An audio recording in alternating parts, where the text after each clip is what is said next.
Bonsoir messieurs, dames, bienvenue à cette nouvelle séance du conseil municipal.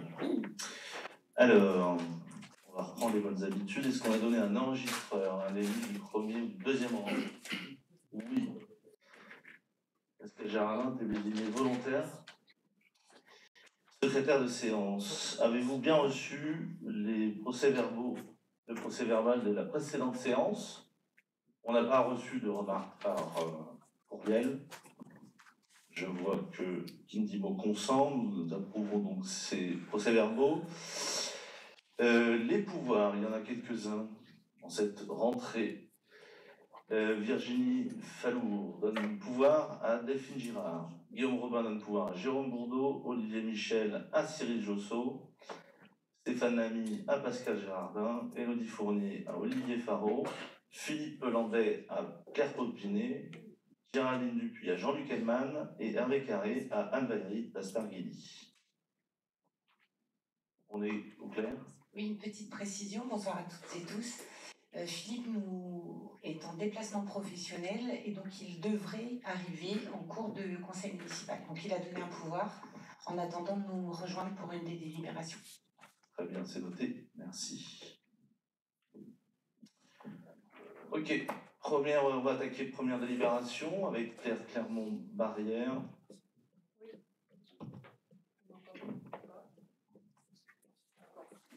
J'ai pas de micro. Il est rouge, je pense qu'il y a plus de... Ah oui, ouais. Je l'emprunte. Merci. Bonsoir à tous. Donc, la première délibération concerne le plan communal de distribution des comprimés d'iode. Ça s'intègre dans le plan communal de sauvegarde. C'est une délibération à part qu'on peut prendre. Ça nous permet de savoir quoi faire en cas d'alerte, en cas d'incident nucléaire. Donc, c'est rempli de petites fiches techniques et aide-mémoire qui permet de savoir qui fait quoi, où, quand, comment. Donc, bien sûr, le Venue Sauvegarde sera donc distribué par rapport à la préfecture. Ce sera aussi une commune qui devra distribuer aussi les communes environnantes. Donc ça dit donc les enfants en priorité, les femmes enceintes. Ça donne aussi pour les établissements scolaires, les référents, aussi un référent pour distribuer auprès des personnes à mobilité réduite ou qui sont cantonnées chez elles, personnes âgées. Donc voilà, ça nous permet donc de savoir comment s'organiser en cas d'alerte. Est-ce qu'il y a des questions par rapport à cela?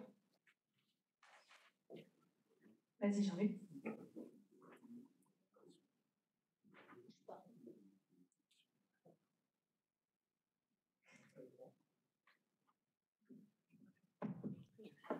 Bonsoir. Ma question elle est simple.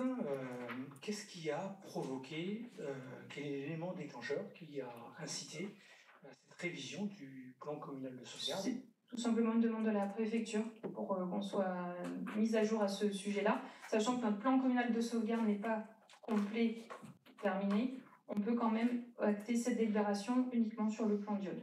Et c'est une demande tout simplement de plus haut. Donc c'est pour ça qu'on a mis cette délibération aujourd'hui. Sans d'autres explications de la part de la préfecture, on peut se poser la question effectivement sur le volume d'iode à stocker et sur les dates de péremption éventuelles.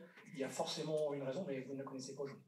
J'ai pas d'explication. Après, les volumes sont donnés. Il n'y a pas eu de distribution d'effectuer encore. En fait, ça détermine combien de comprimés effectivement. Donc, c'est tout détaillé dans le document si vous avez le temps de le lire. Il y a le nombre de plaquettes, il y a le nombre d'habitants, le nombre d'enfants. Enfin, tout est déjà référencé. Et après, donc, la préfecture va donner l'ordre, va nous distribuer tout ce qui est nécessaire en fonction des informations qui sont contenues dans le plan. Merci. Voilà, tout en prévention. Est-ce qu'il y a d'autres questions? Le lieu de stockage, ça sera à la mairie? Oui. Ah oui, il y a les points de distribution aussi qui sont déterminés. Donc la salle des Arches et la salle R2B, j'ai oublié de vous préciser ça. Et voilà, le plan de stockage ici, le PC sera ici, le point central.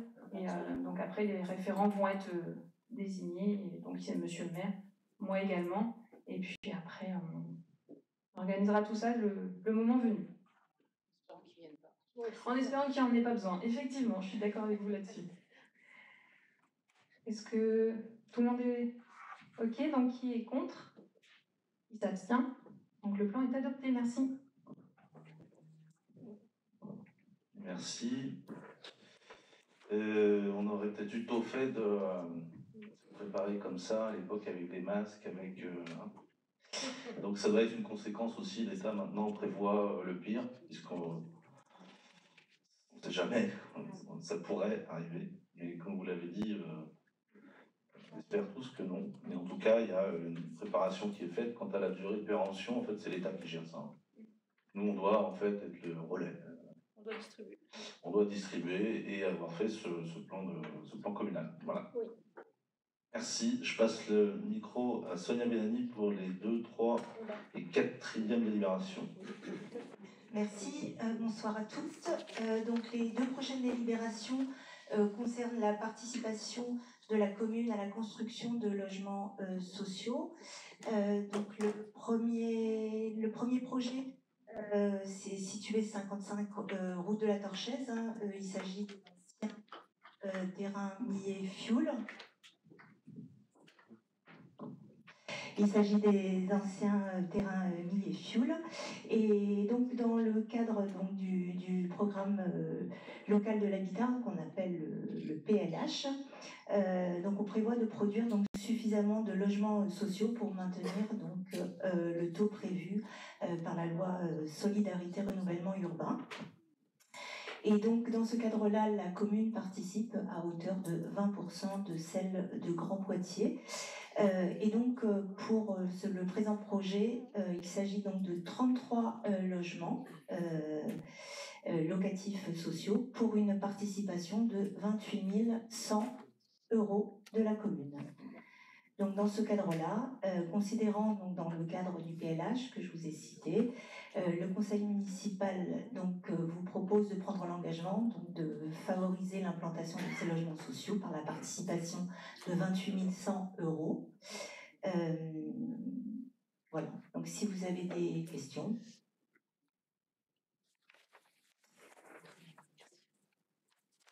Qui est contre?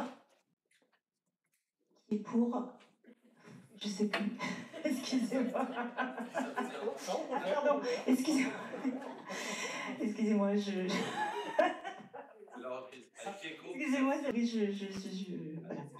Je sors d'un... Voilà. Deuxième délibération. Pardon, excusez-moi. Cette fois, c'est... allez. Pardon? Ah. On a dit pour, mais on était 3 à lever la main, donc... D'accord. C'est pas la majorité. Hein. Qui est contre? Non, En fait, il faut refaire. Qui est contre? Qui s'abstient? Adopté, merci. Ouf. On va y arriver, merci. Deuxième délibération.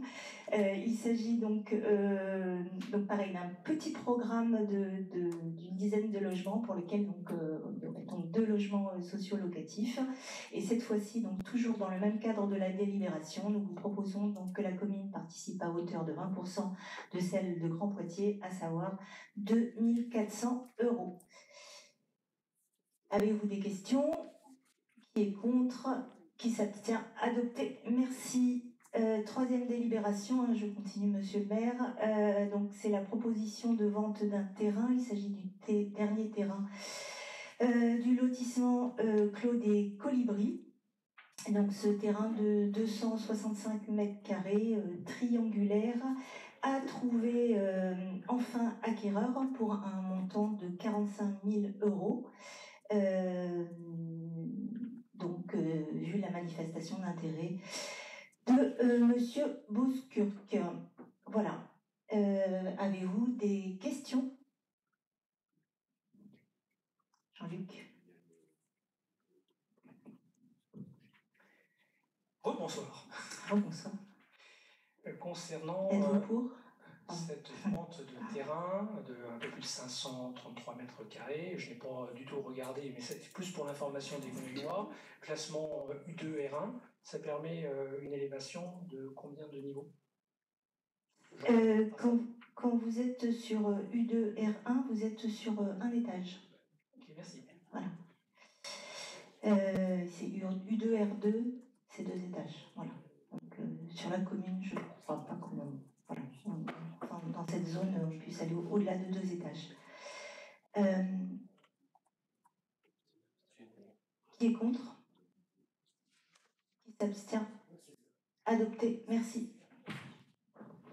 Merci. Tu peux passer le micro à Jérôme Bourdeau pour la 5e délibération. Et 6e ensuite. Bonsoir à tous et à toutes. Donc 5e délibération, dans le cadre de la rénovation énergétique du groupe des Moulins, eh bien, il vous est proposé de valider une revalorisation de 55 000 € de l'AP suite à l'ajustement des prix du marché des devis, une anticipation éventuellement de surcoût, et on a un surcoût notamment lié au désamiantage si j'ai bien retenu. Voilà. Donc l'idée c'est de vous demander votre approbation sur cette revalorisation. Y a-t-il des questions? Apparemment oui.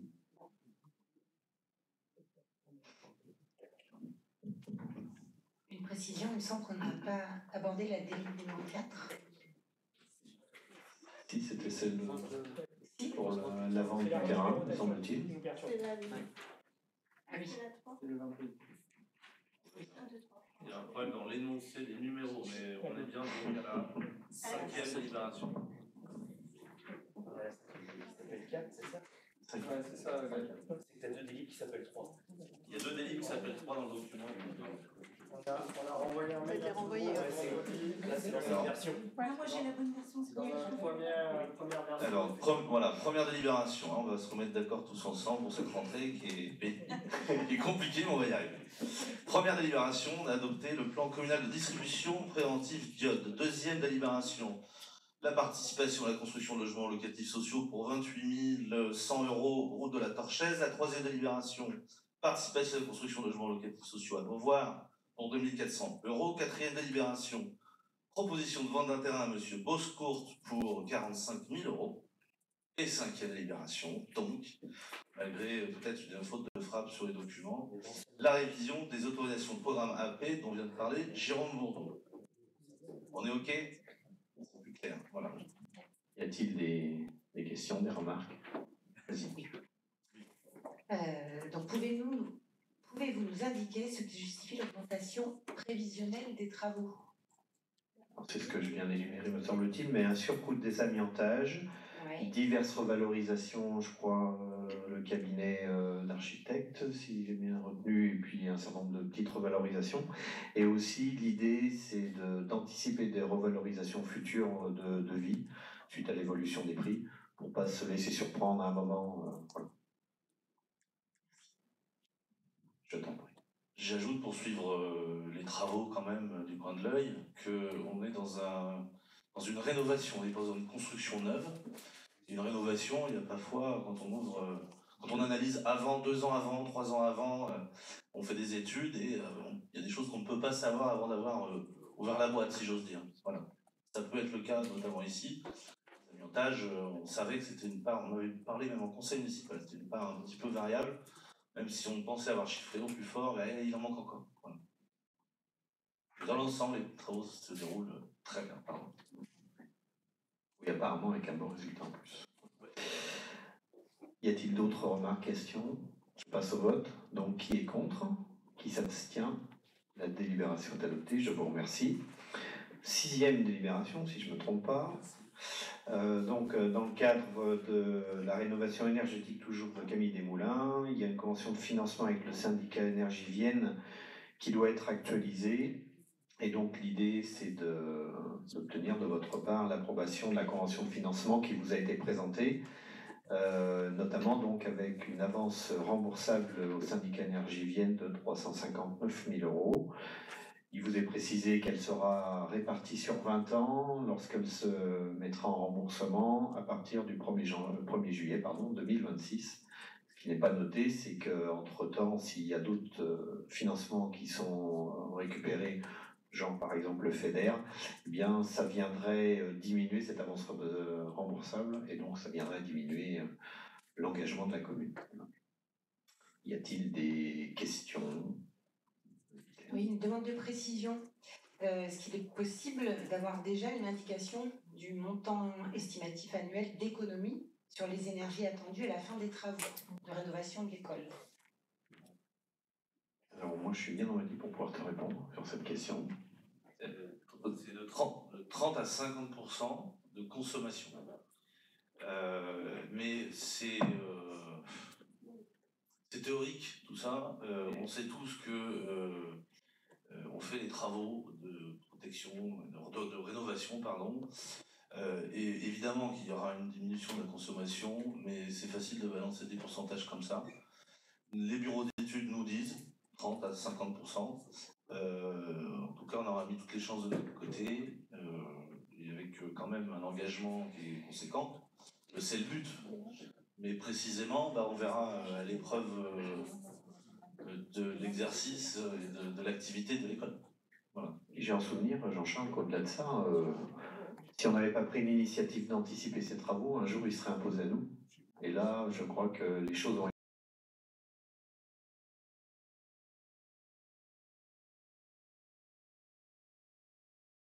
été anticipées et ça évite, c'est quand même significatif. Oui, vas-y. Bonsoir.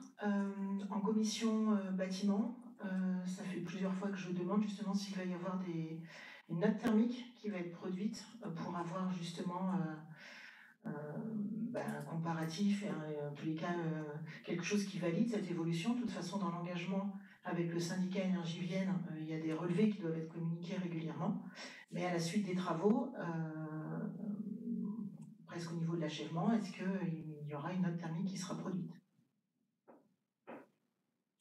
C'est une bonne question. Je pense que je la transmettrai à Guillaume, mais je pense que de toute façon, il y aura forcément un suivi, ne serait-ce que pour comparer les coûts gérés par la commune, parce qu'en fait, c'est quand même l'objectif, au-delà du fait qu'on a anticipé, comme je le disais il y a quelques instants, des travaux pour éviter d'avoir des surcoûts ou des choses qui s'imposent drastiquement à un moment. L'objectif aussi pour la commune, c'est de réduire son coût de fonctionnement et de participer à l'effort collectif aussi.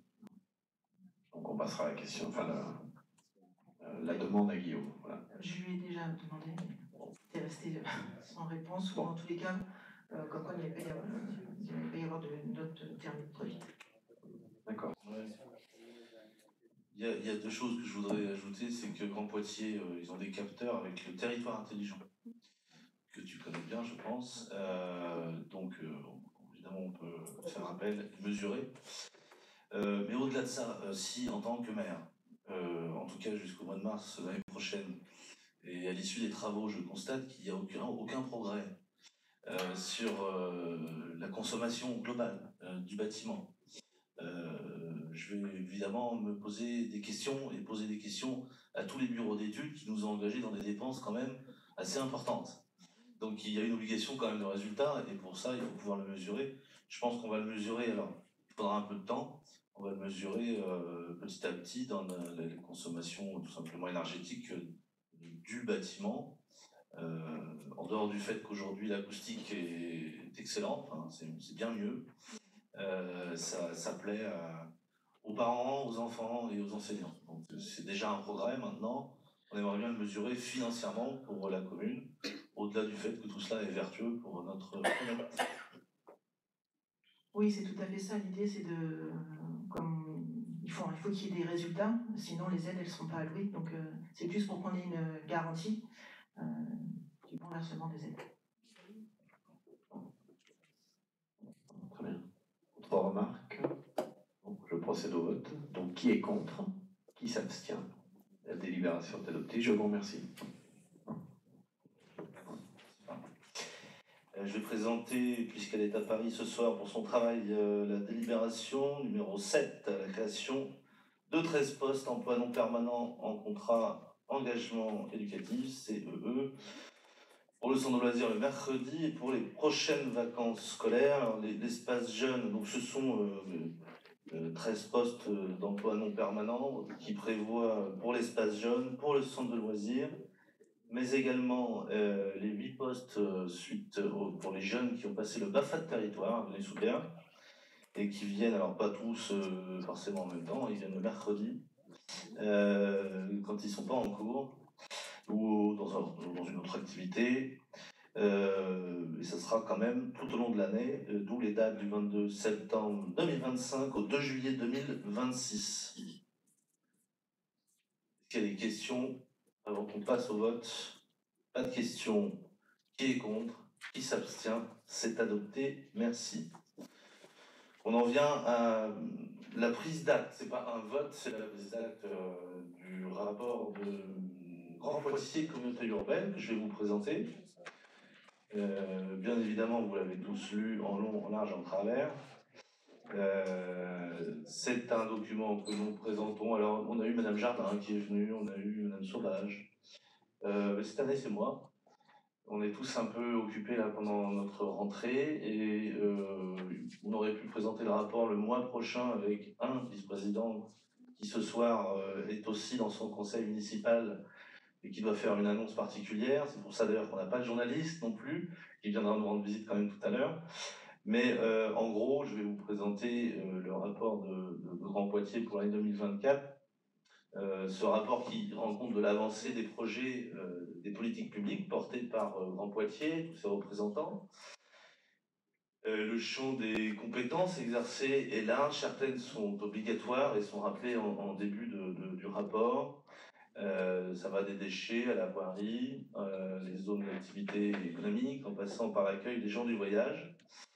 D'autres sont facultatives, mais quand même prises en charge. On sait que les sports, la culture sont gérés, les politiques sont communes à l'ensemble des communes de Grand Poitiers.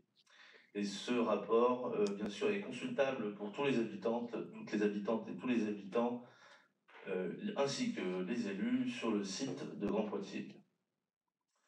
Dans un contexte économique et financier difficile, l'année 2024 a été l'occasion de réaffirmer et de renforcer la solidarité de Grand Poitiers avec les communes, avec l'augmentation significative du fonds de concours solidarité, c'est-à-dire qu'il y a un pot commun. On a trouvé un pot commun en milieu de mandat parce que les petites communes, vous savez, c'est pas avec 500, 300 ou moins de 1000 habitants, c'est de plus en plus compliqué, et sans refaire le débat sur les fusions éventuelles de communes un jour. Mais aujourd'hui, des communes comme La Pluie, Saint-Radegonde, Saint-Sauvent, elles ont des difficultés à joindre les deux bouts. Il y a donc un fonds de concours global de 250 000 € qui permet à certaines communes de présenter des projets. Et c'est la solidarité qui a été souhaitée par la présidente et l'ensemble même du bureau dont je fais partie. 3 documents importants ont été choisis, enfin votés même et présentés en 2024. Il s'agit du PCAET, le plan climat et énergie territorial, décliné en 98 actions concrètes, rien que ça. Le but est d'atteindre la neutralité carbone en 2050 sur l'espace de Grand Poitiers 40. Comment fait-on? Je vous invite à lire les 98 propositions du PCAET. Il y a un compte-rendu également dans le rapport, mais nous nous sommes posé des questions tout au long de ce mandat sur la consommation énergétique des bâtiments, au-delà même de la loi qui nous impose en 2030 d'arriver à une consommation énergétique divisée par 2. On a anticipé sur certains bâtiments. On se pose toujours la question, le marronnier, ce sont les arènes. Mais il y a d'autres questions comme celle-ci. Il y a beaucoup de mètres carrés, et qui coûte d'ailleurs, dans le cadre du schéma directeur immobilier, beaucoup d'argent à la communauté urbaine.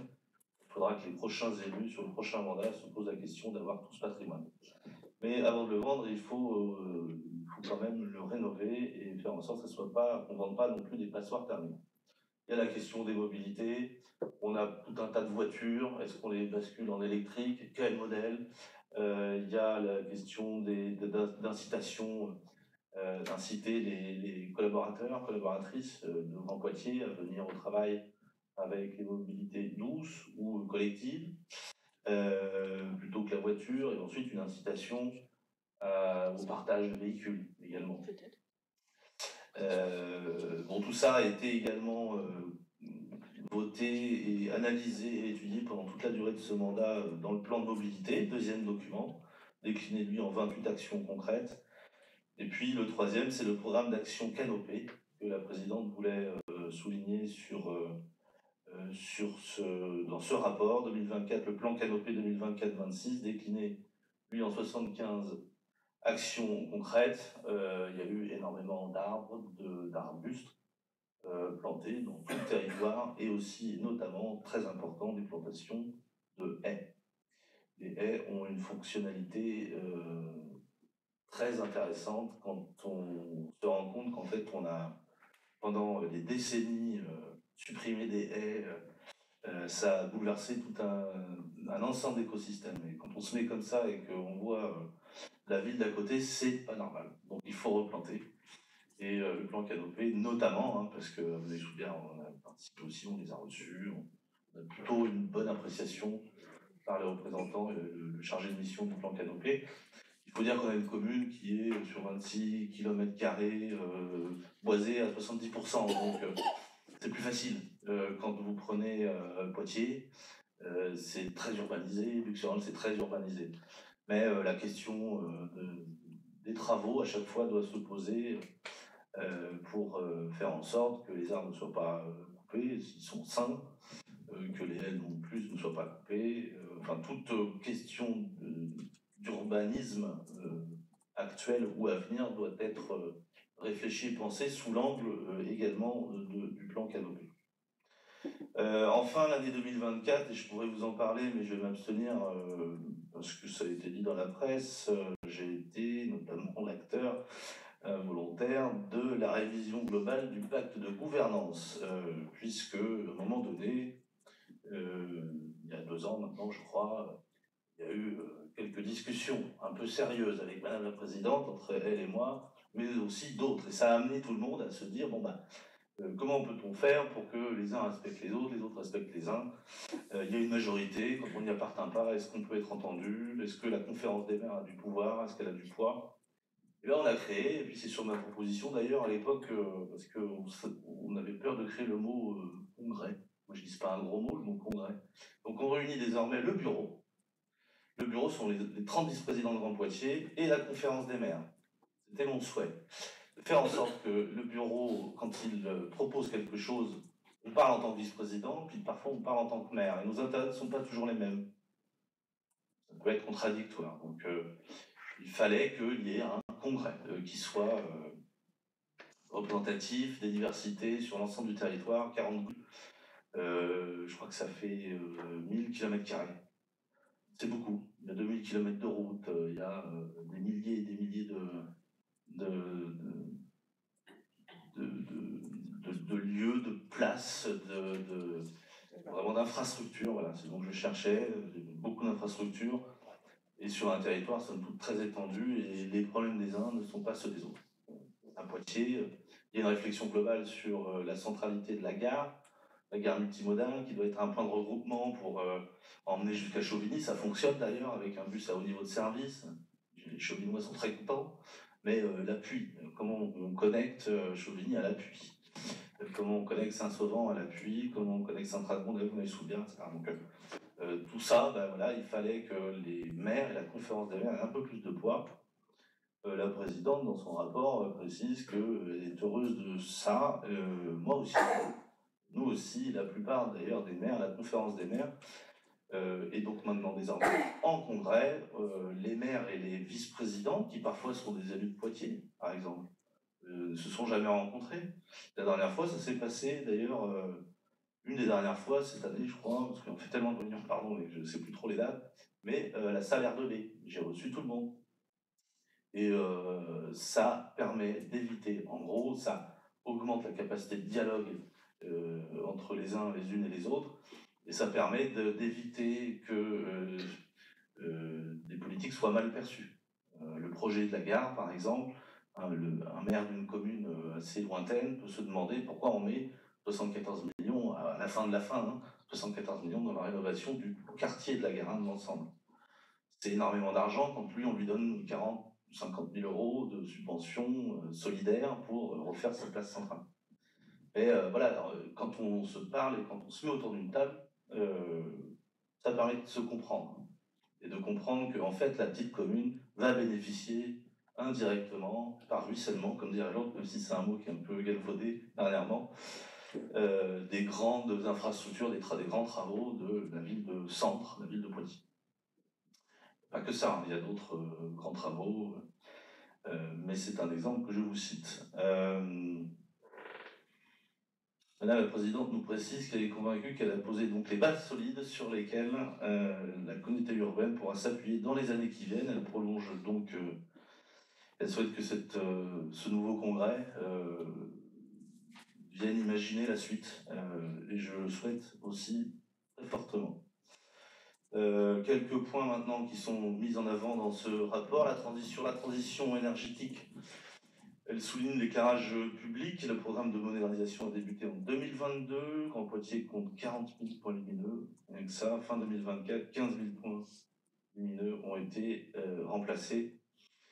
Il y a aussi la création de réseaux de chaleur, avec la création de 3 réseaux de chaleur à Mignaloux-Beauvoir, Saint-Julien-Lars et Fontaine-le-Comte. Ces réseaux seront alimentés en bois énergie par des producteurs locaux, maxi 50 km, pour se fournir en bois énergie. Sur les déchets, l'économie circulaire, il y a eu la création en 2024 de 130 nouveaux sites de compostage collectif. J'ai été auparavant à l'origine de cette décision, ça a été bien poursuivi, j'en suis très heureux.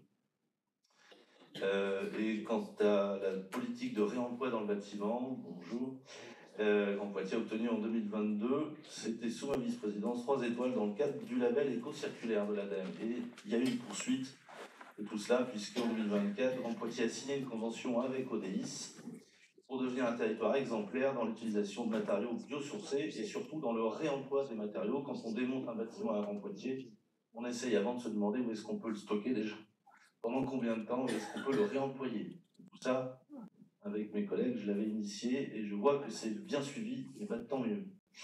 Sur la question de l'eau et de l'alimentation, Grand Poitiers, comme producteur d'eau potable, mène des actions et finance des différents programmes visant à préserver la qualité et la quantité. Sur le volet qualité, par la protection des aires de captage via la structuration de la filière.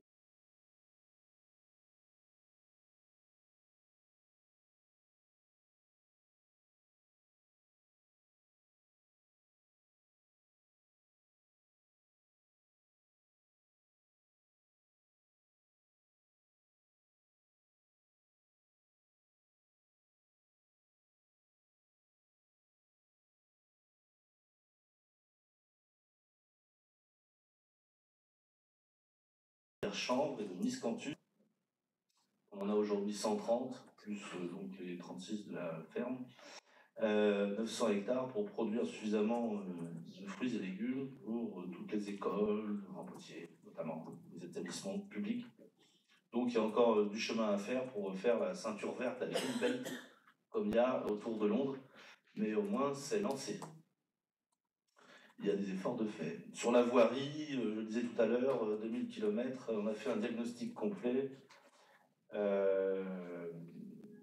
avec des véhicules discrets là, qui prenaient des photos. On a été donc, ça a été la possibilité de catégoriser les routes suivant leur état, avec un niveau 1, 2, 3, 4, 5 que vous trouverez dans ce rapport, 5 étant les routes très dégradées. Mais nous avons dû, en congrès, réfléchir avec les problématiques aussi des municipalités qui n'étaient par exemple classées qu'en 3, mais c'est la route principale pour aller sur Poitiers. Donc, comme on décide de faire les 4 et 5 et de mettre de l'argent dessus, comment fait-on? On fait des exceptions qui confirment la règle. Donc, pour faire les exceptions, il faut que ce que nous dit le maire, qu'on en soit sûr, ce qui est des petits malins des fois, mais disons que c'est pour valider les demandes de tous les élus. Je peux vous dire que on a joué notre carte aussi, pour ce qui concerne les gros entretiens routiers, mais en tout cas, cette analyse globale du réseau routier sur l'ensemble des 40 communes devait être faite, et c'est chose faite. Sur la biodiversité, les sentiers de randonnée pédestre et VTT. Alors là, on est tous d'accord pour dire qu'il y a quand même beaucoup d'avancées, beaucoup de progrès depuis les 5 dernières années, bientôt 6. Il y a 764 km de sentiers ouverts. Et l'objectif, à chaque commune, sa propre boucle, 86 km de plus prévus en 2025. Et je reviens au plan Canopé, 20 000 arbres plantés. Grand Poitiers soutient les communes qui souhaitent s'engager dans une démarche de végétalisation par le biais de cofinancement. Les vice-présidents au sport, la culture et patrimoine soulignent le passage de la flamme olympique chez nous, territoire de jeu, Grand Poitiers, 40. C'était un bel événement fédérateur pour le territoire qui a réuni plus de 25 000 personnes, rendez-vous compte.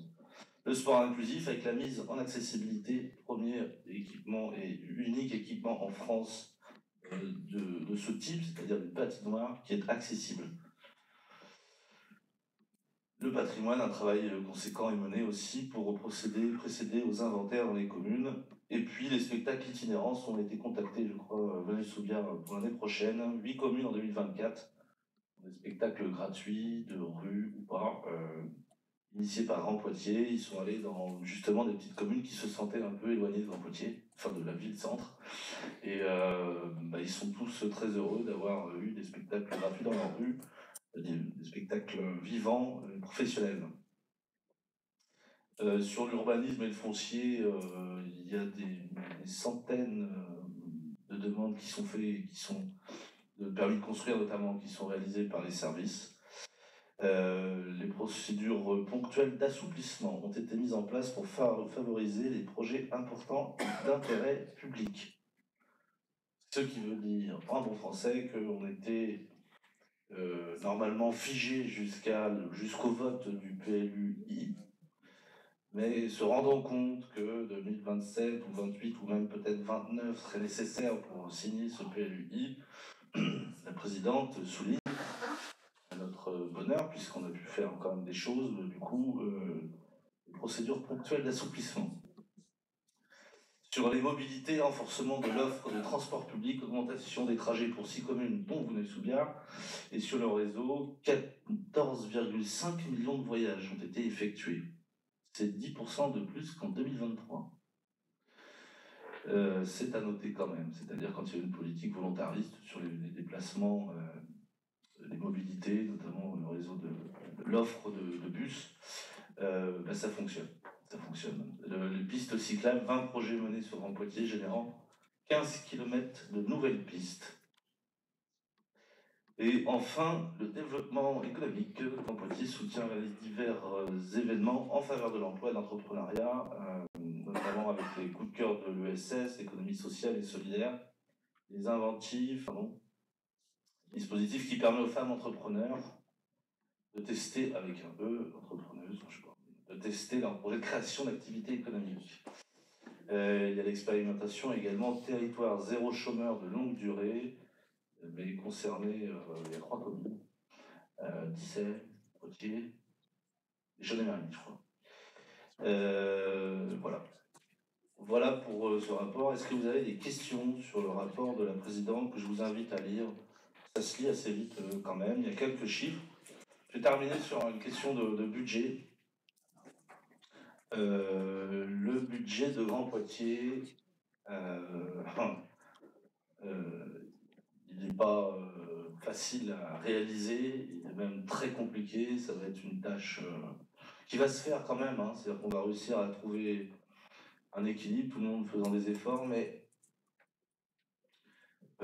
est-ce que ça libère de la capacité d'investissement pour les années à venir? On pourrait en douter un peu.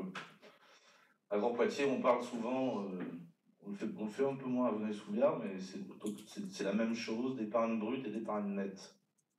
Le fonctionnement, vous avez des dépenses, vous avez des recettes. La première des choses à faire, c'est d'avoir plus de recettes que de dépenses. Et le résultat de tout cela, pour Grand Poitiers, nos 2 vice-présidents rapporteurs du budget parlent sans cesse de cette épargne brute et de cette épargne nette. L'épargne, pour vous donner un exemple de cette année 2024, l'épargne brute, c'est-à-dire que le résultat de fonctionnement de Grand Poitiers, c'est 14,2 millions d'euros. L'épargne brute, donc c'est plutôt pas mal, on se dit, d'autres années, c'était plutôt 16 ou 20, mais on a pris tellement d'augmentation sur l'indice du point pour la fonction publique, les salaires, une fois, deux fois, trois fois, les retraites également, la flambée des prix, de l'énergie notamment, tout ce que Grand Poitiers, qui quand même a un budget de fonctionnement qui est dans les 170 millions de mémoire, bon, bah, on a vite fait de déraper d'1 million, 2 millions, 3 millions, surtout quand il s'agit d'énergie et que le bâtiment n'est pas isolé.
Bah, voilà, présenter des orientations et faire un budget primitif quand même avant de donner les clés aux successeurs, parce qu'on est inquiet et qu'on va le faire évidemment avec des mesures de prudence, comme on va le faire d'ailleurs à Bonneuil-sous-Biard, mais c'est une autre gestion à Bonneuil-sous-Biard, parce que d'abord c'est un peu plus simple.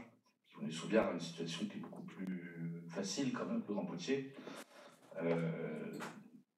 Voilà, donc ça termine, enfin le rapport de la présidente se termine sur un contexte budgétaire qui peut être inquiétant sans noircir le tableau pour les années suivantes.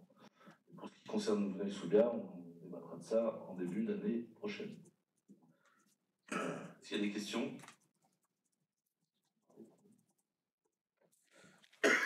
Donc je vous remercie, nous prenons acte.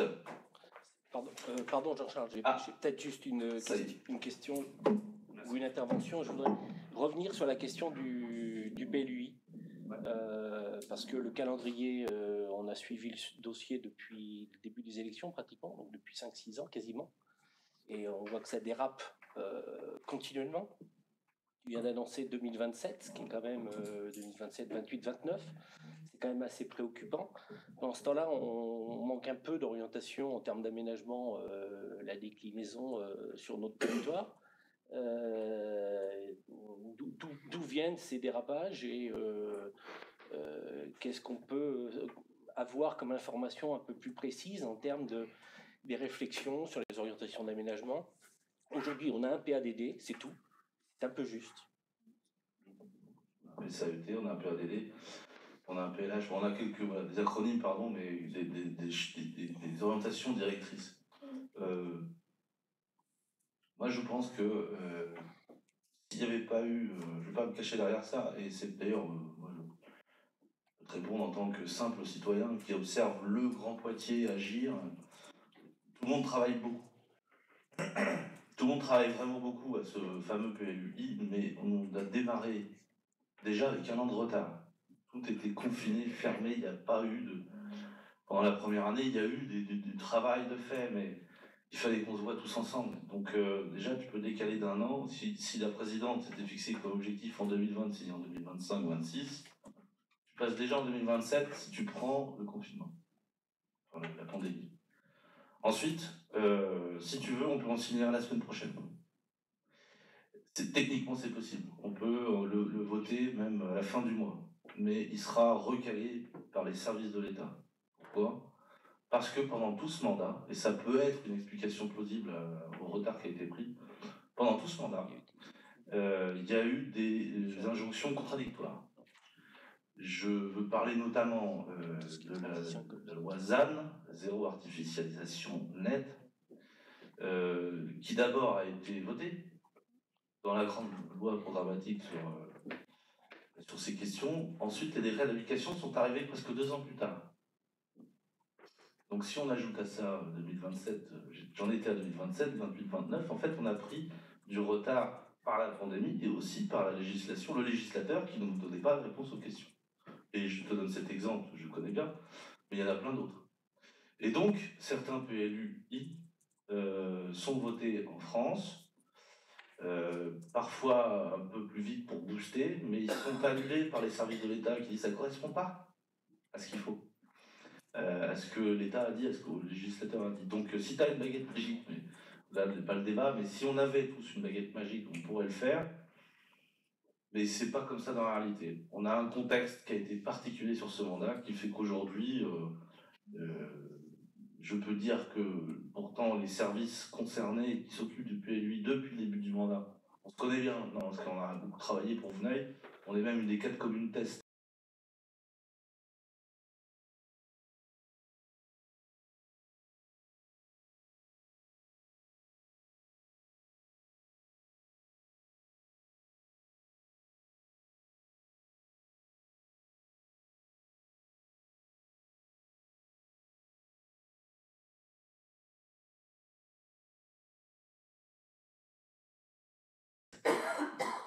C'est un travail colossal qu'on pourrait réduire en temps si on faisait voter n'importe quoi, mais ça sera calé ensuite. Si j'ai bien répondu, mais c'est un ensemble de choses. Mais merci pour cette question, parce que tout le monde se la pose. Et nous, on a travaillé tellement qu'on aurait bien aimé voter. Mais ça sera la prochaine équipe. Sur la base d'un travail quand même qui ne sert pas à rien, parce qu'on a quand même fait... Voilà, c'est un livre ouvert. L'équipe suivante ajoutera cette petite chose à elle. D'autres remarques avant qu'on passe à l'heure? On devait avoir des... Pardon. Donc nous avons pris acte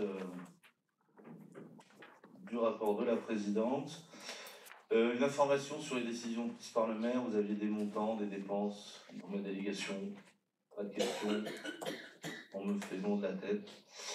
Voilà, le conseil municipal se clôture. En tout cas, les délibérations sont terminées. Il y a des annonces à faire, des remarques, des prises de parole.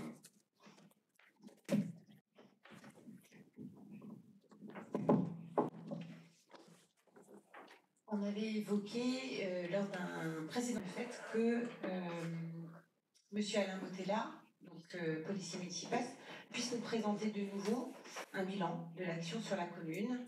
Est-ce qu'on pourrait programmer ce bilan prochainement? Enfin, il était venu une fois présenter l'ensemble de l'action sur un bilan. Est-ce qu'il est possible qu'on puisse programmer cette date prochainement? Ça peut être pour le CIDEPREM, mais je pense que oui, pour le prochain conseil municipal.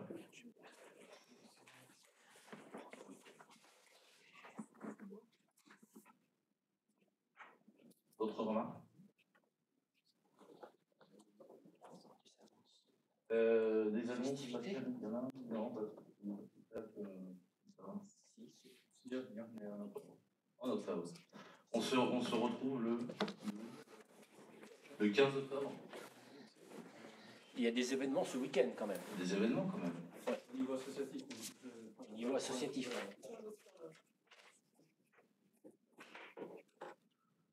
Prochain conseil municipal, donc le 15 octobre, la séance est levée. Merci.